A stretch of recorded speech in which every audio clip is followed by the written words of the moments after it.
The Museum of the Resistance in Santo Domingo has an extraordinary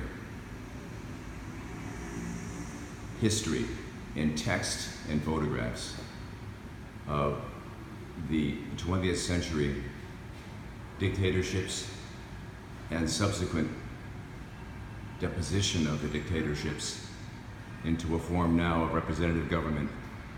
This is an astonishing collection filled with historic information about the characters who forged the history of the Dominican Republic in the 20th century, the brutal dictatorships, especially of Rafael Trujillo between 1930 and 1961, which had a profound effect on the history of Santo Domingo. It was only until, I believe, 1978 that electoral elections were held, free elections in which representative government began to take shape and form, which exists to this day. I mean, look at this. This is filled with audiovisual installations, an amazing amount of history involving people who were involved in the resistance or people who were affected by it, assassinated. I mean, this country, until the latter part of the 20th century, was an extremely cruel dictatorship. One example is that when Trujillo ordered the execution of 17,000 Haitians in the Dominican Republic in order to make it a whiter republic. I mean, this is astonishing.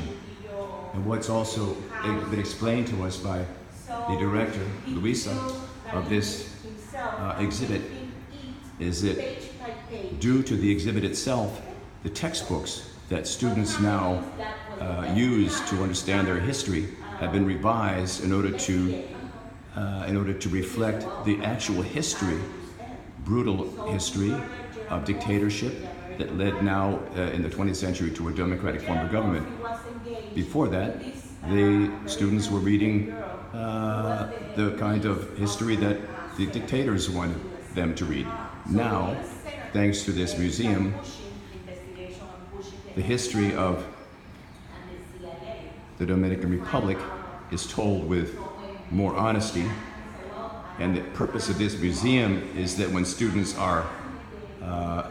come to this museum, they learn the facts about their own history and heritage, and are able to appreciate